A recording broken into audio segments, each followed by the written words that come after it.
She's the first rookie to win WNBA Player of the Month since the award's inception in 2010, and last night it was no exception. They were sky high for Caitlin Clark and the Fever, but to start the season, they had a little bit of a rough go of it. They lost their first 5 games. They ended up 1-8 through their first 9 games, and during that first month, the playoffs, they didn't feel realistic at all. Indy entered the Olympic break 11-15 on the year, and then they really turned it around. They've won 7 of their 8 since. They clinched a playoff berth for the first time since 2016. Caitlin Clark just wrapped up a record-breaking rookie season. She didn't just meet expectations, she reset them. Rookie of the Year, all WNBA first team. But right now, headlines are focused on something else. Angel Reese is trending, and not for what she did on the court. It's her Instagram. With Angel Reese, who is the star, I wouldn't call her the best player on the Chicago Sky. She's the star of the Chicago Sky. She just pulled 1.7 million more followers than Clark. That gap alone is making waves. So now people are asking, what defines impact in the WNBA? Who's really running the league's future? And does popularity on a screen mean more than performance on the hardwood? It started with a viral post. One line, Angel Reese is the face of the WNBA. Guess the proof? Because she has 4.8 million Instagram followers. That's more than any player in the league, more than legends, more than MVPs, and more than Caitlin Clark by a staggering 1.7 million. I think so many people are watching women's basketball right now.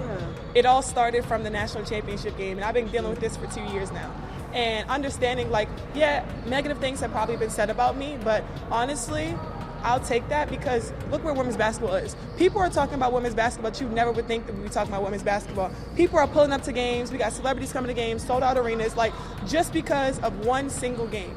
And just looking at that, like, I'll take that role. I'll take the bad guy role, and I'll continue to take that on and be that for my teammates. And if I want to be that, and I know I'll go down in history, I'll look back in 20 years and be like, yeah, the reason why we watching women's basketball is not just because of one person. It's because of me too, and I want y'all to realize that. Angel Reese isn't just trending. She's leading when it comes to social media influence. No other player in the league, past or present, comes close. She built that following off raw personality, nonstop content, and a connection to young fans that feels real. Like, it's not just because of one person. A lot of us have done so much for this game, and Kennedy has been here before, obviously, but there are so many great players in this league that have deserved this for a really, really long time, and luckily, it's coming now. She's not waiting for the league to market her. She's doing it herself, in real time, and the audience keeps growing. Caitlin Clark, by comparison, has around 3.1 million Instagram followers. That number is still massive, especially for a rookie, but it's 1.7 million behind Reese. And yet, Clark barely posts. No fancy graphics, no viral dances. Her page is clean, focused, and simple. She lets her game speak. Still, every time she does share something, it spreads. Because even without the heavy social media push, people care about what she's doing. And more importantly, they remember it. Hey y'all, so today is a really big day for me. So basically, long story short, I'm not gonna post this video until after my last game at LSU, but sadly I have decided that I am not coming back to LSU next year, and I am going to declare for the WNBA draft. It was obviously a hard decision for me to make, but it's best for me, my career, and my family, so be happy for me. Reese built her brand fast, but not by accident. From her LSU days to her WNBA debut, she's mastered the formula. Talk your talk, back it up, and keep your name in rotation. Anyway, to announce that I'm not coming back next year, y'all know about you, Barbie, gotta do it big. And to announce that I'm not coming back, I am going to be in Vogue. Not Teen Vogue, I've been in Teen Vogue before, been there, done that. Not European Vogue, not American Vogue. Front cover Vogue. Don't ever say the face card, don't you? Cause yeah, when you've been in Vogue, then you let me know. Okay. That's why brands chase her. That's why every post racks up likes before it even finishes loading. She's more than a player. She's a personality. And in today's game, that matters, especially when fans want access 24/7, not just during tip-off. Clark's influence feels different. It's quieter, but heavier. She may not lead online, but she leads everywhere else. Her name moves merchandise. Her games move ratings. And when she does pop up on social, people pay attention because she's not trying to sell herself. She's just being herself. And somehow that contrast with Reese makes the whole whole story more interesting. 2 rookies, 2 followings, 2 very different ways to shape the league. Meanwhile, Clark, who just led all rookies in points, assists, and viewership, suddenly looked like she was playing catch-up, at least online. But here's the twist. Clark never chased followers. She doesn't post constantly, doesn't tweet for headlines, and still, she trends. The comment sections lit up. Followers don't sell out arenas. Clark does. Another fan snapped back. The only face of the league is the one fans actually pay to see in person. The numbers are loud, but the noise around them, louder. Because when a follower count shakes the sports world, people start questioning what really counts. So now we ask, what matters more, digital stats or game stats? Clark's numbers weren't just good, they were loud. She averaged 19.2 points, 8.4 assists, and 5.7 rebounds per game. On paper, she was everywhere. On the court, she was even more. Great news here on SportsCenter, and a surprise to absolutely nobody. Caitlin Clark has been named WNBA Rookie of the Year, the #1 overall pick. Didn't only break rookie records in her first year in the W, but she also took down a few league records, including scoring the most points by a guard in a single season. But wait, there's more. Clark set single-season rookie records for points, assists, and three-pointers. Her 337 assists were a WNBA single-season record overall. She dragged the Indiana Fever out of a rebuild and into the playoffs for the first time in nearly a decade. This wasn't some minor storyline. It was a franchise turnaround. When the Rookie of the Year voting came in, Clark nearly swept it. Just 1 vote went to Reese. The rest, all hers. Add to that an all-WNBA first-team nod in her first year. That's rare territory. Clark was the most watched rookie across every platform. TV, digital, streaming, live. Her debut packed arenas and crashed ticket sites. People weren't just watching, they were invested. So when you look at the numbers that live outside of Instagram, it's clear. Clark isn't just playing in the WNBA, she's shaping what it looks like. Can they defend and stop other players from other teams from scoring? Well, last year Indiana was 10th in pace. Christy Sides telling us Clark rattles her second 3. Also, and Enrique, she is just a bucket. That's what Krista Gerlich told me about you at Texas Tech. They wanted the offensive foul, not gonna get it, Caitlin Clark. This isn't just about Clark or Reese. It's about a rookie wave crashing into the league and changing everything. Clark, Reese, and Paige Buchers are pulling a new generation in. Together, they hold over 10.5 million followers. That number represents more than fans. It's energy, it's attention, it's leverage. The fans following this new era are younger, louder, and more loyal. They live on TikTok and Snapchat. They don't just watch games, they share them, meme them, stream them again. They've turned players into influencers and games into social events. Sponsorship impact is off the charts. Among fans aged 18 to 24, 95% say they're influenced by who these players endorse. In the 13 to 17 range, it's 93%.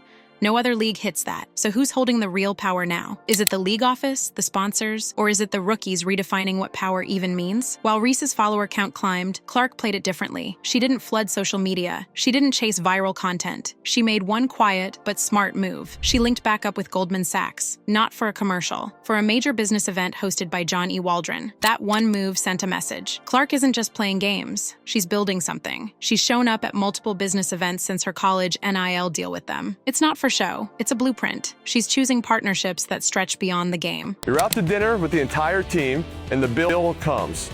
Who is the least likely person to pick up the check? Oh, God. That's a good question. Let me just take it so I don't have to answer. That's the point. Oh, look at Bank shot. Bank? It's called glass. All right, so we got a little right. Well, I have a bunch of new teammates. That's a good question. Least likely? Least likely. Probably Lexi. Lexi Hull. Lexi Hull. All right, shot number 2. Would you rather make the game-winning assist? Despite a light online presence, Clark remains one of the most marketable athletes in women's sports. Brands trust her, fans invest in her. That doesn't happen by accident. While some players are racing to trend, Clark's laying concrete. She's not sprinting for the moment. She's pacing for the marathon. So maybe the better question isn't why she's quiet. Maybe it's, is she playing a smarter, longer game? There's no denying Reese owns Instagram. Her feed is polished. Her reach is massive. Her followers are committed. She built that base and it shows. Shoot that thing. Shoot that thing, Jabari. I might have knocked this 3 down. Yup.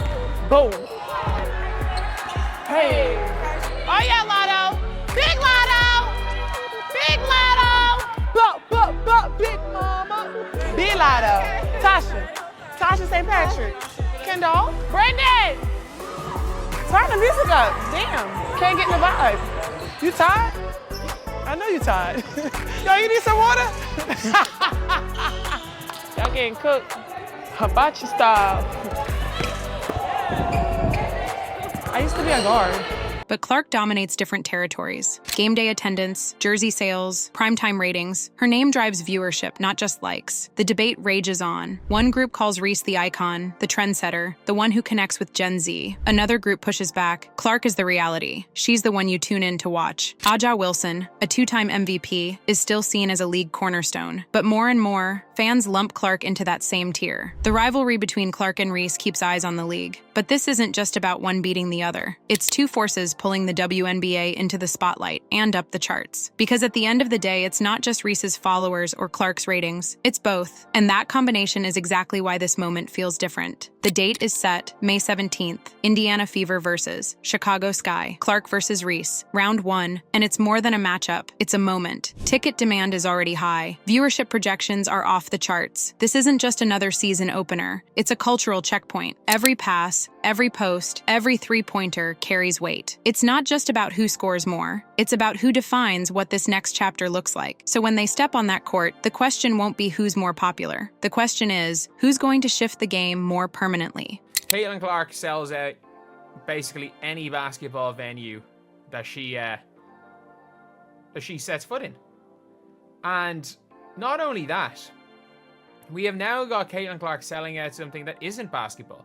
And you know the way I've always said? Like, Caitlin Clark could sell out. If Caitlin Clark just had a shoot-around, she could sell out. Angel Reese has the numbers. That kind of reach can shift conversations, boost brands, and pull in people who've never watched a single WNBA game. She knows how to show up online, how to stay relevant, and how to turn every moment into a headline. But when the lights come on and the ball goes up, that's where Caitlin Clark takes over. So, Caitlin Clark here. Obviously, a big player in the WNBA.